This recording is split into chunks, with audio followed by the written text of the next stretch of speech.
If you thought that Captain Britain was nothing but a cheap rip-off of Captain America, you're wrong. He was also a rip-off of Spider-Man, at least to begin with. But over the years the character grew and developed into a uniquely British character and very much his own man.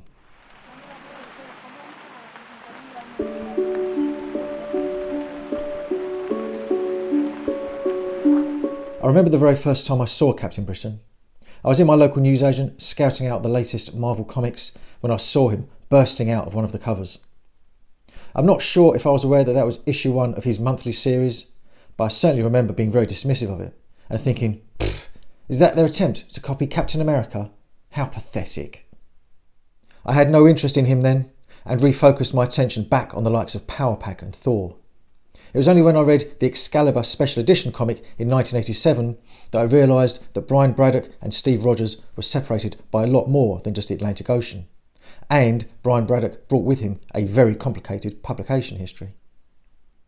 It was in 1976 that the public first met Captain Britain in his self-titled comic published by Marvel UK. Now, before we continue, I have to explain that the format of comics in the UK is traditionally very different from that of America. Rather than devote a whole comic to one character or team, anthology books were the order of the day. The best known example of this is 2000 AD. Sure, Judge Dredd is the star of that one, but he only ever features for half a dozen pages. The rest of the comic is taken up with stories of a similar length about a handful of other characters. The comics published by Marvel UK were no different, at least until the 1990s. Titles such as The Mighty World of Marvel and The Titans reprinted material from Spider-Man, The Avengers, The Defenders and so on, re-edited them to fit the British pages, which were slightly larger, and published them together in shorter instalments. This would mean that the contents of one American comic would be spread over 3 British comics. 3 months to read one story, you cry? No, because another big difference in the two approaches was that British comics were weekly, and therefore Captain Britain's first title was weekly. Looking at it, you'll notice other differences to its American counterparts. For a start, it's bigger and a bit squarer. The quality of paper isn't great, especially where the cover's concerned. Gone is the slightly glossy cover, and instead we have something that, if anything, is furry. You'll also notice the big statement across the top, in full colour. Sadly, this was very unusual for a British comic. Normally, once you got past the cover, all illustrations were in black and white. But Marvel wanted this comic to be a big deal, and full colour was a big deal.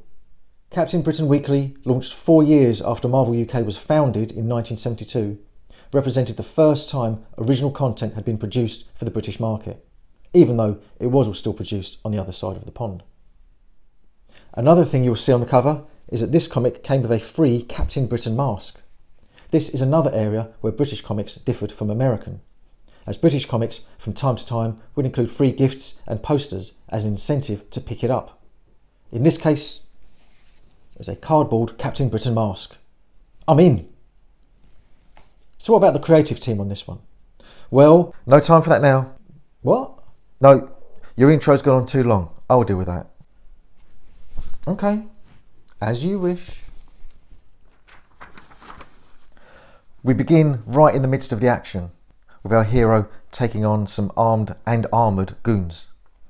He's also facing off against the main villain of this storyline, who is the Reaver. And the Reaver wears a full suit of medieval armour, because Britain.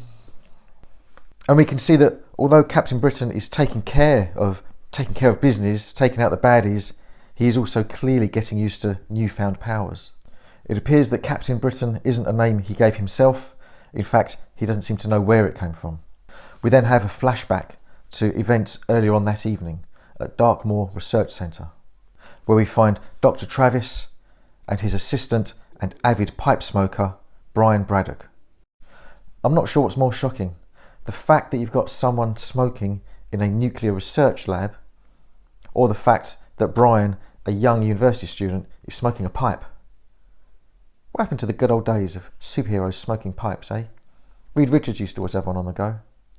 It's not like it used to be.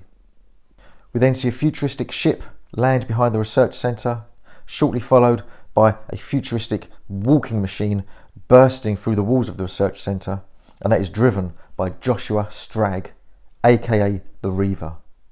Do you know why he's called the Reaver? No one knows. It's never explained, it's never even questioned. He's just known as the Reaver. And at this point, he isn't even in his medieval suit of armour. He's just dressed in a suit. He also has his goons, of course, and they are well armed and well armoured. His plan is to kidnap the staff of the research centre so he can unlock the secrets of their knowledge. Dr. Travis is hit. Now, don't get too emotionally attached to him. Not because he dies, just because they never bother returning to his character again. Brian makes a run for it. And Joshua Stragg shouts out, "That boy, he's escaping, get after him. The success of our operation depends on everyone believing that the Darkmoor staff all died in a reactor accident. But if that boy escapes to reveal the truth..." Thanks for explaining. But he does escape. Brian not only makes a run for it, but he jumps on a bike and makes a ride for freedom. He doesn't get too far before, as he nears the bend of a hilltop road, he's dazzled by the light from one of the Reaver's spaceships. And dazzled, he rides the bike right off the side of the hill, and both he and machine plummet to the bottom. Although the motorbike explodes in a fireball, it seems that Brian was thrown free of it as they tumbled down the side of the hill. Nonetheless, he is of course injured, and he crawls along on his hands and knees. And then he sees an incredible vision. And we have a couple of firsts here. It's our first sighting of the Siege Perilous, which looks like Stonehenge because Britain. And we also see Merlin and Roma, although neither of them are named at this point. And at that point, Merlin calls out to him, "Thou must choose either the amulet or the sword, life or death for thee, and mayhap for thy world as well." I've just realised I haven't really talked about the art team yet, have I? It's Herb Trimpe, a guy that is making his third appearance in just 4 shows for me. Fred Kidder is doing the inks. Herb Trimpe isn't someone that I'm a big fan of, I have to be honest. But sometimes in this issue, his work really looks like Jack Kirby's stuff. I mean, look at that. That is pure Jack Kirby. Do you know what? I don't really like Jack Kirby either. Don't hate me. The rest of that issue consists of reprints of the Fantastic Four, Nick Fury, some pin-ups and some puzzles. Something else you don't get in American comics. The Fantastic Four, however, is in black and white. The origin story continues, as you'd expect, into issue 2. Captain Britain looks pretty good on that cover. The Reaver doesn't. Oh, and there's another free gift. This time, it's a Captain Britain boomerang. No, I'm not going to assemble it to prove that it works. Do you have any idea how much that's worth, fully intact? The time is midnight, and Brian still needs to choose between the amulet or the sword. A shield and a sword would have made more sense, although I suppose if Captain Britain had chose to use a shield, it's a little bit too Steve Rogers, isn't it? Now Brian says he's no killer, so he doesn't choose the sword. Instead, he chooses the amulet. Midnight, and as he touches the amulet, a bolt of purest energy arcs across the face of the universe to strike him. And as it strikes him, it bestows upon him beauty and strength, power and compassion, honour and humility, mirth and reverence. Are they superpowers? Beauty, mirth, humility. Humility can't be a good superpower to have, surely. Nonetheless, he feels the power coursing through him, and he shouts out, "In heaven's name, what is happening to me?" Ta-da! Captain Britain. He tells us that he feels bigger, faster, stronger, literally bursting with power. Well, that's as maybe, but he's not a patch on his future self.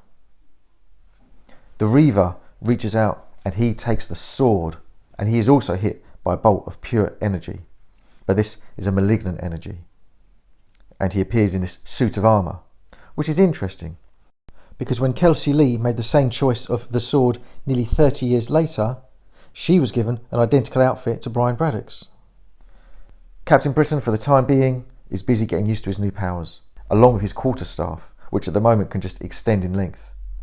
It has some buttons on the side, but we don't find out what they can do until future issues. And then we come right up to date, because all that was in the past. Half an hour ago, in fact, we are told here. And now in the present, Captain Britain says, "Your men are beaten, Reaver. Your dreams of conquest are finished." And the Reaver says, "Beating my men was easy, hero, but I won't be easy to defeat." And these are good examples of just how basic the writing is. And it really is. Especially, look at this, in the next panel, the Reaver shouts out, "It is not I who will be finished tonight, Captain So-Called Britain, it's you." Captain So-Called Britain? Surely he means so-called Captain Britain. That makes more sense. Mind you, if you want things to make sense, you've come to the wrong place. By the way, the Reaver's sword fires out shockwaves. And it's just after CB gets hit by some of these shockwaves that he comes up with a theory. He thinks Reaver's power comes from his sword, as mine does from my amulet. Yep, with you so far. His force blasts are a manifestation of that power, as my strength and agility are of mine. His for evil, mine for good. Our powers are total opposites, each balancing the other, and perhaps cancelling each other out as well. Okay. Thus, it's possible that Reaver can only harm me if he catches me unawares. You're losing me a bit here. Or if his will is stronger than mine. In short, if he's a better man than I am. My head hurts. As bizarre and illogical as that theory is, and totally out of the blue, don't know why he even thought of that, it turns out he's right. As we can see, oh, that's odd. We appear to have lost the colour. Now you may think, cynical people that you are, that the reason there's no colour on this page is because they only had a few pages of colour in these comics, and we're now entering the black and white section. So rather than waste colour on one side of a page and on the other it's just an advert, there's probably a black and white advert anyway, that they just thought, sod it, just make it black and white on that page. But you're wrong, you see, because it says at the top, it's a bonus. It is a special bonus this week. A Captain Britain do-it-yourself colour page. Fantastic. They should just stick in a blank page and say, here's another bonus. It's a do-it-yourself draw and write your own comic page. Brilliant. Anyway, back to the fight. So apparently his theory is correct. And it's working. He thinks his force beam is being absorbed by my quarterstaff. I can feel his will hammering at mine. But mine is holding him at bay. Now he shouts this bit, now my will is hurling Reaver's beam back into him. If only Reaver was listening, he could have heard that and thought, oh, hold on, will? Oh, okay, I'll try and exert my will. But he doesn't listen. Instead, he gets hit by his own shockwave. The Reaver's shockwaves are reflected back at him, and he is defeated. Well, I say he's defeated. If we look back at the cover, it does say that they are engaged in enchanted combat to the death. So unless the cover's lied to us, well, it has lied to us because it said it was in full colour, but unless the cover's lied to us twice, then the Reaver isn't just defeated, he's dead. That's a bit full on. Nonetheless, Roma and Merlin reappear, and they say, wilt thou pick up the gauntlet, young sir, and become the champion of good against the forces of evil? Of course, he accepts. And he finishes by shouting his name, Captain Britain! Of course. And we also see that it's still Darkmoor. Midnight? Midnight? It's still midnight at Darkmoor. I think it's clear what's happened here. It's the Siege Perilous, isn't it? It's got control over time, and they must have all been trapped in a little time bubble. So although half an hour or more has passed, it's still midnight. It's the only explanation. But the story is over. The origin is over after these 2 issues. And I've got to say, the writing is rubbish. Everything is explained to us. If it isn't thought through, then it's spoken out loud, or on various occasions shouted, quite randomly as well, it seems. The motivation of the characters is basic. The characterizations are all basic. It is all basic. It's as though it was written by a 10-year-old or something. Seriously, it is that poor. I don't know who actually did write it.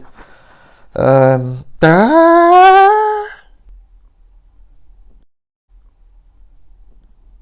there two Chris Claremonts? No, there is only one Chris Claremont. And the one and only Chris Claremont wrote the one and only Captain Britain. The guy who was responsible for making the X-Men what they are today is responsible for that. He must have been writing it during his lunch break or something though, surely. When you compare that to the other stuff he was writing at the exact same time, which is what? It was only the beginning of the Dark Phoenix saga. Nonetheless, the origin of Captain Britain is at an end, and we can move on. There are 39 issues in this volume. It's going to be a long day. Only joking. We're not actually going to look in depth at every one of the issues, only the ones that are the most significant. That said, issue 3 is relatively significant. It's in this issue that we find out that to become Captain Britain, Brian has to touch the amulet and picture the siege perilous in his mind's eye. We have the first appearance of Chief Inspector Di Thomas. We also have the first mention of the Vixen, someone who would actually go on to be a recurring villain for Captain Britain, but a long way in the future. These are her goons on the front cover, and Alan Davis updated their look when he took over the art duties. We also have the first appearance of Courtney Ross, long-term love interest for Brian Braddock. His relationship with her and the fact that they attend Thames University is all very Peter Parker.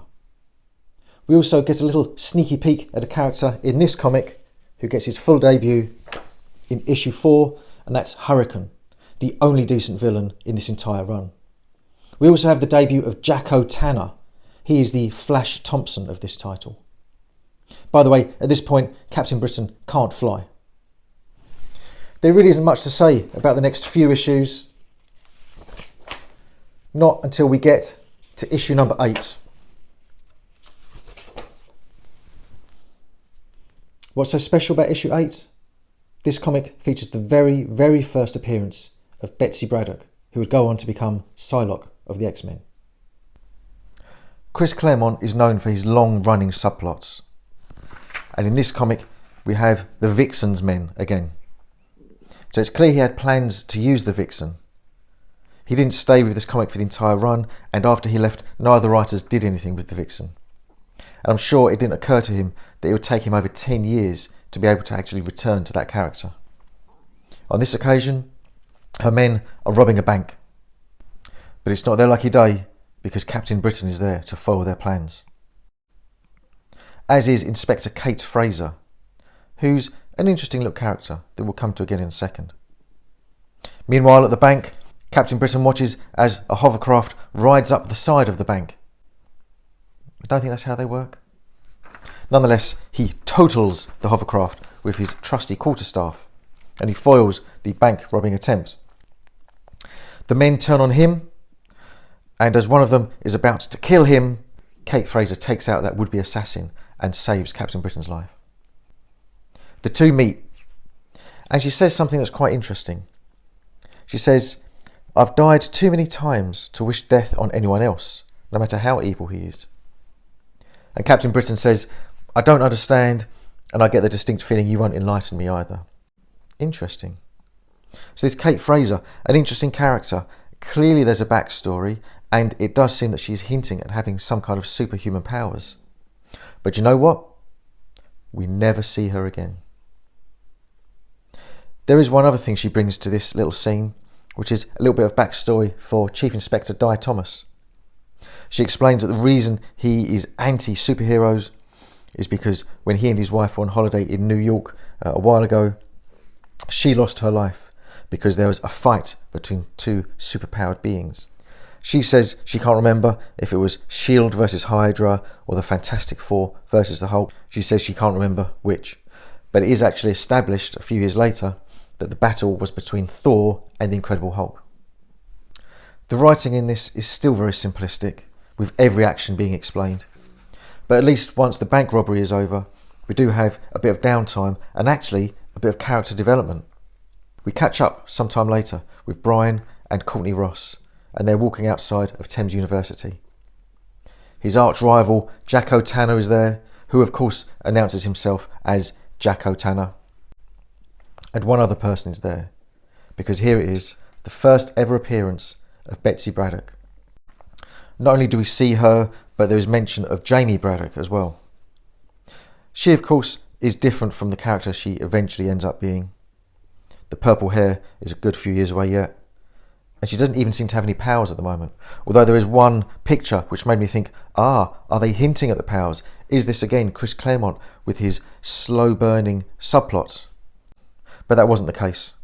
This isn't an early manifestation of her psychic powers. At this point, she's been flying a chartered plane with just her and her brother Brian in, and that effect on her eyes, rather than coming from her, is actually coming from this issue's villain. She crashes the plane as a result.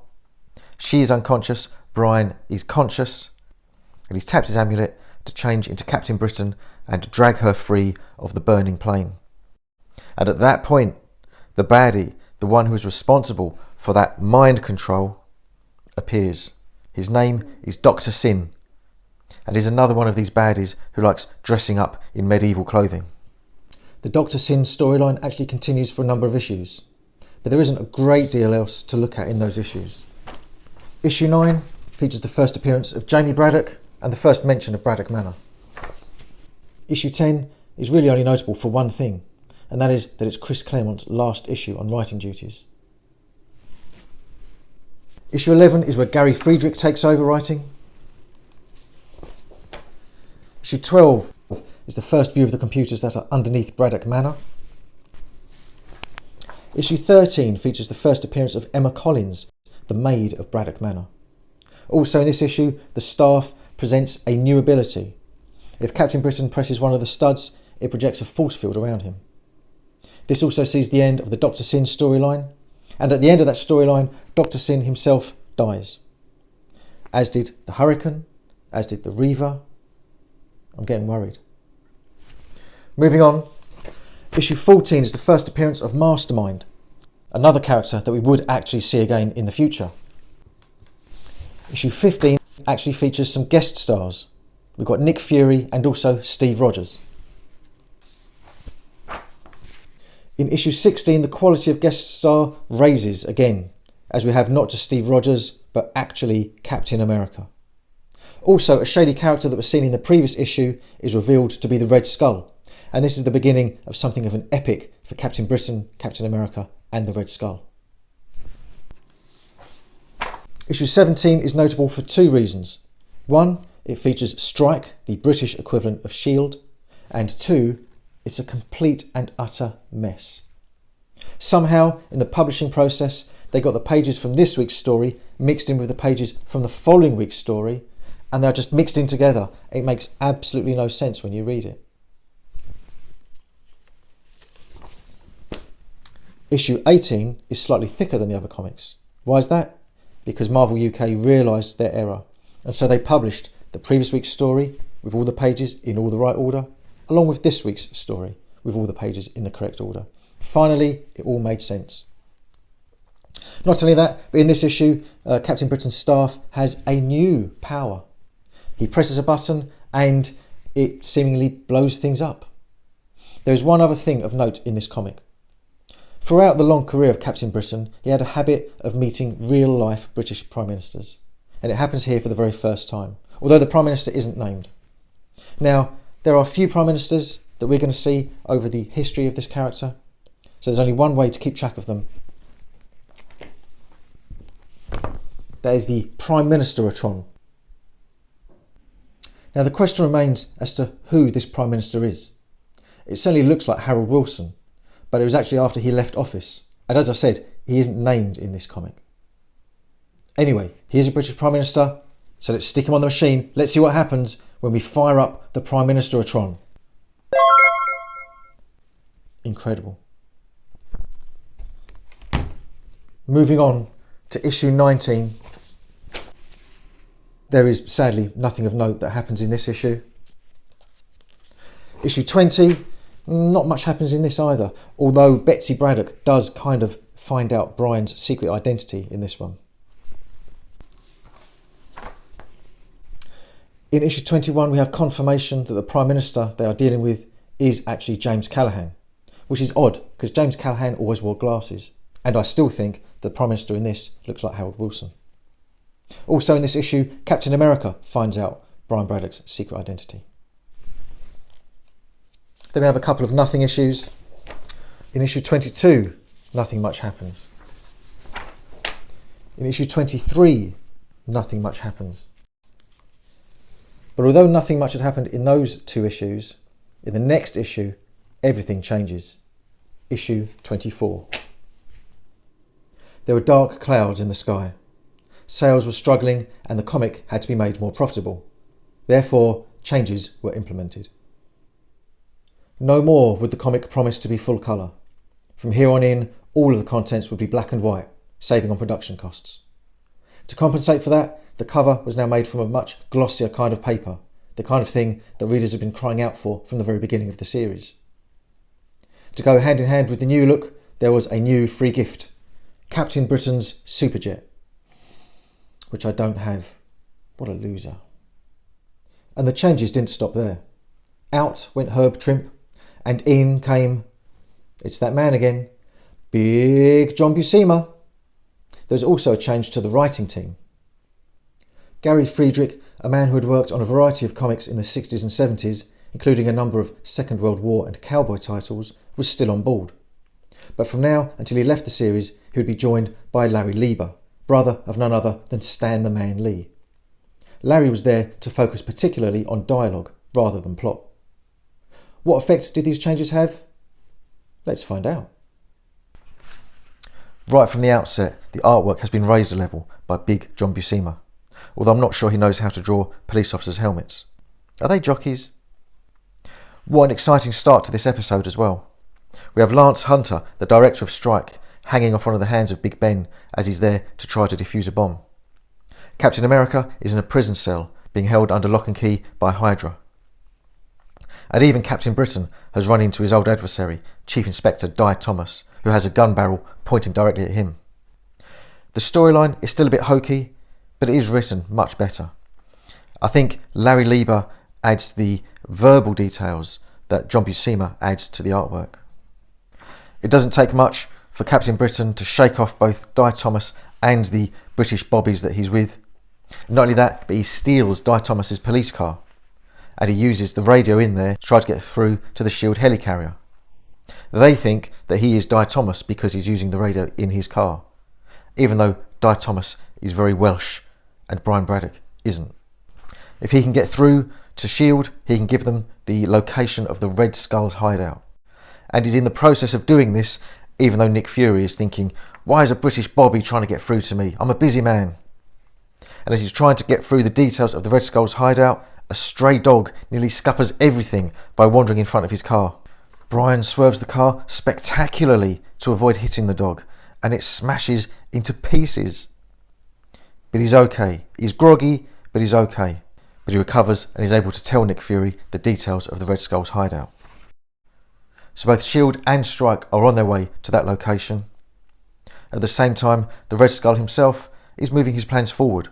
And so he leaves both Captain America and the Prime Minister in the cell at his hideout. And as he wanders off, he casually tosses behind himself a bomb. He's going to blow them both up. And we finish this issue with Nick Fury and his forces all wearing jetpacks, and the Red Skull and his forces spying these flying intruders in the sky and getting ready for battle. And then the bomb is about to explode when Captain Britain sees it and leaps to cover it just as it detonates. By the way, the next strip in this comic is the Fantastic Four. It's an old reprint, but who does the art? What can't speak, can't lie. Big John Buscema. We will stick with this story as it moves on to issue 25, which has yet another Captain Britain, Captain America, Red Skull cover. Yawn. Will Captain Britain survive? What do you think? Again, we see him leap to cover the bomb. Again, we see the bomb detonate. But this time we see that afterwards, he survived and he's fine. And Captain America is very impressed with this. And he says, "Unbelievable! You took the entire brunt of the explosion with your body and survived." But Captain Britain explains that what actually happened was as he leapt at the bomb, he pressed the second button on his staff and instantaneously surrounded himself with an invisible force field. You bloody liar. No, he didn't. He didn't have the staff in his hand at all. Anyway, he then uses his super duper staff to prise open the bars of the prison cell and release Captain America and the Prime Minister. It has to be said, the Prime Minister is very laid back about everything that's going on here. He's got one hand casually in his pocket, and as the two captains say, "Come on, this way," he says, "That won't be necessary. Since the Skull will most likely need all his troops for combat, I should have no trouble taking my leave." Okay, bit of a big presumption. Anyway, he walks one way, the two captains head the other way, towards the action. And what action? As the airborne troops of S.H.I.E.L.D. battle the airborne troops of the Red Skull. The Red Skull, meanwhile, is gazing idolisingly at a picture of Adolf Hitler and saying how he dedicates this victory to him. The victory, the conquest of the pig-headed British. However, he then looks up to see that Nick Fury is flying towards him. But the Red Skull himself is armed. He takes out Nick Fury with one well-placed shot. Captain America and Captain Britain are both there to witness this. And Captain America is devastated. And he screams, "No! The Skull blasted him, and it's my fault. I should have known Nick would be thrown off balance when he saw I'm still alive." Because S.H.I.E.L.D. and Strike both think that the two captains are dead after Braddock Manor was bombed by the Red Skull's forces a few issues back. Whilst Cap is in emotional turmoil, Captain Britain takes on the Red Skull and kicks him across to the other side of the room. Captain Britain then wants to finish the job, but the Red Skull says, "Stand back. Take one more step and I press this button and the blood of 8 million people will be on your hands." Because that button, which actually turns out to be a lever, is connected to the bomb that's in Big Ben. And he can set it off at any moment by pulling that lever, or pressing that button, as he bizarrely says. Captain Britain is holding back Captain America, in case the Red Skull does push the button. But Captain America wriggles free, saying that the stakes are too high to let the Red Skull call the shots. As he leaps for the Red Skull, however, the Red Skull vanishes. There's no way of catching up to the Red Skull now, or so it seems, because Brian Braddock has another one of those incredible mental leaps like the one he had in issue 2 when he was fighting the Reaver. And he says, "This computer is similar to the one my father designed. If I can operate it, I can get back on the Skull's trail." Captain America understandably says, "How?" And CB says, "The device that enabled the Skull to escape is operated by the larger computer here. Therefore, this must be set for the same destination as the mini teleporter." Okay, if you say so. Very handy that it says teleportation unit on that part of the computer. Captain Britain is still cut up about the death of Nick Fury. Very odd that he's so happy to assume that Nick Fury is dead. He probably just needs a bit of first aid. Nonetheless, Captain Britain does operate the computer, and he does use it to teleport him to the same destination as the Red Skull. Destination, Big Ben. And we are promised that in the next issue, we will have absolutely the final chapter. Hickory, dickory, death. For issue 26, there is no Captain America on the cover, but the Red Skull is there, we assume for the very last time. We are on the face of Big Ben, and we're not alone. Lance Hunter, the director of Strike, has been hanging on to that minute hand for the last 2 or 3 issues now. The Red Skull has just joined him, and also Captain Britain is there. The Red Skull shouts out, "Schweinehund! This is no soccer match. It is a battle between..." I won't do the accent. "It's a battle between life and death. When I press this button, I'll be teleported miles away to safety, leaving you and your loathsome countrymen to die when the clock strikes 12. Then Brian Braddock tries to use some psychology, and he says, "But how can you be sure that Commander Hunter won't disarm the germ bomb before midnight if you don't remain here? You've no choice, Skull. You must stay and fight until one of us kills the other." Based on Captain Britain's track record, I don't like the Red Skull's chances. After a bit of a tussle, the Red Skull loses his footing and falls off of the hour hand of Big Ben. However, Captain Britain grabs his ankle and is there holding him and is saying, "Tell the Colonel how to defuse the bomb, now." The Red Skull drops his teleporter, so that option's out the window. "Talk!" shouts Captain Britain. And the Red Skull saying, "No, I won't, not with victory so close at hand." Captain Britain says, "Are you sure? I'm developing a terrible arm cramp." And the Red Skull says, "Then go ahead, drop me, send me to my death." Careful, this is Captain Britain we're talking about. He'll do it. Meanwhile, back at the Red Skull's hideout, S.H.I.E.L.D. and the Red Skull's forces are still battling it out, and Captain America is mourning the loss of Nick Fury. Whilst he's mourning and distracted, one of the Red Skull's troops swoops in and is about to finish him off, when Nick Fury spots what's happening and shoots the Red Skull's troop. Cap is obviously shocked by this, and Nick Fury stands up and is quite blasé. He's absolutely fine. Who knows why Cap was so convinced he was dead? At that point, Captain America explains how the two captains got out of Braddock Manor. When did that happen? It was 8 issues ago, and he's only explaining it now. How bizarre. The Red Skull wriggles free of Captain Britain's grasp, but then he floats back up because he's got mini jetpacks concealed in his boots. Captain Britain leaps and grabs a hold of him, and the Red Skull says, "No, the boots aren't strong enough to keep them both in the air. We'll fall to our deaths." And they do fall, and in doing so, they fight mid-air. Eventually, Captain Britain gets the upper hand in that one, whacking the Red Skull with his quarterstaff, and then himself grabbing hold of a flagpole to break his fall. The Red Skull, however, hits the ground face first with a sickening whump. Captain Britain, serial killer, strikes again. Bizarrely, the bomb doesn't go off. It is now midnight, and there's been no detonation. And that is because the computer that controlled the bomb was destroyed in an explosion back at the Red Skull's warehouse before Captain America and Nick Fury left it. Those two now arrive on the scene with their jetpacks, and it does seem that the good guys have won the day. London, Britain, the world is saved from the tyranny of the Red Skull. And the Red Skull himself is dead. Or is he?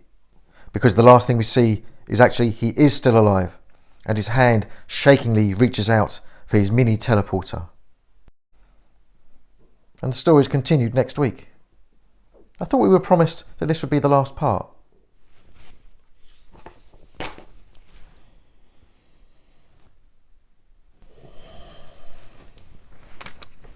Okay, this really is the last part of the Red Skull saga that started 11 issues ago. The Red Skull, as we saw, is reaching out for his mini teleporter. Not only we have seen this, but our heroes have seen this, and they all start flying down from the face of Big Ben. However, the Red Skull reaches the teleporter and presses the button, vowing that he will return and fight another day. Captain America is quite philosophical about this, because of course he's been in this situation with the Red Skull countless times before. And he says, yeah, he'll be back, but we'll be waiting. But Captain Britain is beating himself up, saying yes, but it'll be when he chooses and on his terms. And he blames himself. He says, "I never should have assumed the fool would kill him. I should have examined him." Yeah, finish off the job. Speaking of finish off the job, that is the end of the Red Skull saga. Why it had to carry on for 1.5 pages into this issue, who knows. But the day is saved. We cut to Downing Street, where we see Chief Inspector Di Thomas trying to convince the Prime Minister that he should be allowed to arrest Captain Britain. Because he says, even if he did save the Prime Minister's life, the man's a menace. Most serial killers are. Not much else happens in this issue, to be honest. There's a bit of a debrief between all of the good guys that were involved. Captain Britain gets a cab back to his place and then realises he hasn't got money to pay for the cab. And we have a little bit of a recap of his origin story. He then has a well-earned kip, and then we are introduced to probably the most infamous of Captain Britain's enemies. It's another medieval clothing enthusiast. It's Lord Hawk. So we finally wave goodbye to the Red Skull. However, for the next several issues, nothing much happens other than Lord Hawk dragging Captain Britain's name through the mud. However, when we get to issue 31, we have a change in the art team. Ron Wilson takes over from John Buscema, and Ron is a guy that had a long association with The Thing. He penciled dozens of issues of Marvel 2-in-1 and also The Thing's solo series in the 70s and 80s. From that point on, again, nothing much happens until we reach issue 35. And in issue 35, we learn a little bit more about Roma and Merlin, and we also see the start of a couple of changes to the character of Captain Britain himself. 2 issues ago, Captain Britain was seriously injured in battle. Since then, his physical body has been in a lab at Strike headquarters, but his spirit has been taken away to a place that long-time Captain Britain fans will recognise as Otherworld, although it hasn't yet been called that in the comic. Whilst there, he's undergone some trials at the behest of Merlin, and now, having gone through those trials, Merlin is telling him a bit about his background. At this point, Merlin is telling him the story of when he resided on Earth during the time of King Arthur. And he's saying about how he used to use his powers to help King Arthur and Camelot become a shining jewel in the world. Eventually, the peace and brotherhood of Camelot fell victim to greed and lust, and then to war and destruction. And he wanted nothing to do with that, so he decided to return home, and to return home to his daughter, Roma, who is named in this issue for the very first time. As he was leaving though, he left behind 2 items, the amulet and the sword, both at the Siege Perilous. Merlin then tells the story of how the sword and the amulet stayed in place for many hundreds and hundreds of years. Various people over those years, from time to time, would come and try to pull the sword from the stone, never the amulet. Until the day when Brian Braddock, in his hour of need, arrived at the Siege Perilous, and yet still he shunned the ways of death and did not opt for the sword. He chose the amulet, and in doing so was transformed into Captain Britain. Merlin then recounts how since then he has battled the deadliest of foes. Those are in Merlin the Wise's own words. He then lists those deadly foes: the Reaver, Hurricane, Lord Hawk, please, the Red Skull, don't start that again. And then, when Captain Britain travelled to Otherworld, he battled one more foe, a big demon. And he overcame that demon against all the odds. And it was another test for Merlin. But Captain Britain says he is now sick and tired of being tested, and he throws away his staff in anger. He doesn't want the burden of being Captain Britain. Merlin, then, being wise and noble, basically guilt trips him and says, well, you've got it really, haven't you? Because if you don't, who will? Loads of people will suffer and die. So you have to accept it, don't you? This is enough to convince Brian, and he says, you're right, it's too late for Brian Braddock to deny Captain Britain. Like it or not, my fate has been sealed. And Merlin is chuffed with this, as you'd expect, and as a special present, he raises the staff up into the sky and transforms it into the Star Scepter. Now, the Star Scepter is very similar to the Quarterstaff, but it looks 100 times better and has got a better name. It also has some extra powers that it confers upon Captain Britain, but we don't see those in this issue. The Quarterstaff itself was never seen again. Well, not until 5 years later in the Contest of Champions, when they totally screwed up Captain Britain's continuity. Captain Britain uses the Star Scepter for the first time in the very next issue, and it gives him the power of flight, as you can see from this cover. The only notable thing to say about issue 37 is that Gary Friedrich has now been replaced, and he's been replaced by Bud Budyansky. Larry Lieber is still there on scripting duties, although he is joined for one issue only by Len Wein. On issue 38, Jim Lawrence is the man that's taken over the scripting duties. And then, of course, issue 39, the only notable thing to say about it is that this is the end of the line. By the end of this comic, the Manipulator has taken control of the Queen's mind. Although I'm not sure what pictures they were using to reference the Queen's look, because in this comic she looks an awful lot like the Queen Mother. He uses that mind control to manipulate the Queen to declare war on Umbazi, an African nation that he until recently had been ruler of. Captain Britain is a wanted man, after he was mind-controlled into attacking the Queen. And on that bombshell, the series ended. There isn't much fuss made about it, I guess because the story was continued in another title. But it does feel that they should have made more of an event of it, maybe added some more pages to the title character's story, much like they did in the last issue of Captain Britain Monthly. Instead, it merely says at the end, to be continued in Super Spider-Man. There is also a little note in the bullpen bulletin page. And okay, there is a full-page splash advert at the end, but you know what I'm saying.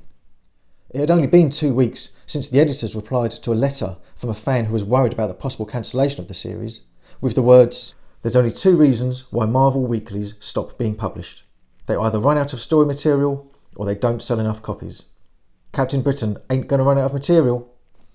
So you can join the dots yourself when you see that 2 weeks later, this title was cancelled. So why didn't it sell enough copies? It contained plenty of classic reprints and other more recent popular material, but then so did all the other Marvel UK titles at the time. This had something that was unique. It had original content. But it was that original content that failed to attract, or rather keep, readers' interest. It could and should have been so much better. I actually think his costume is really good, but for some reason none of the artists managed to show it off to its best. Beyond the aesthetics though, it was all about the writing. All of the characters, including Captain Britain himself, were just so one-dimensional.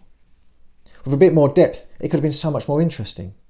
Wouldn't it have been good to actually have seen the Vixen after her goons turned up in 2 separate issues? She could have ended up being like a Lex Luthor or Norman Osborn character. We are told that Di Thomas hates superheroes. But how much better would it have been if we actually saw him maybe struggling to bring up 2 children without a mother figure? Or struggling to give them the things that all their friends had because he only had 1 wage coming into the house? We could see his continual scapegoating of Captain Britain as he tried to struggle to come to terms with the loss of his wife, and maybe, ultimately, he would come to terms with that loss and realise that life with his kids had so much more to offer. Instead, we just have him doing his best J. Jonah Jameson impression and labelling Captain Britain a menace. What about Hurricane? He was quite good. At one point, his identity was being hidden from us.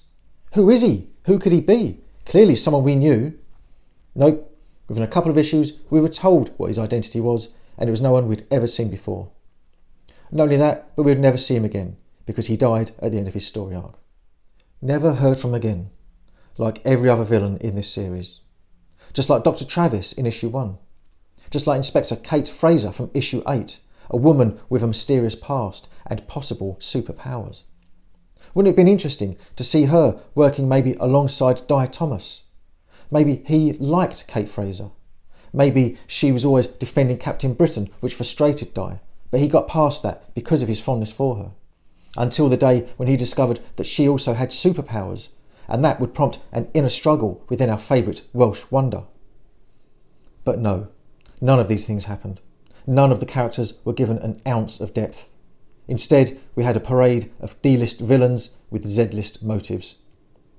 And a running commentary on everything that happened. It just wasn't good enough. But there were still stories to tell. And to read them, you'd have to follow Captain Britain to the pages of Super Spider-Man.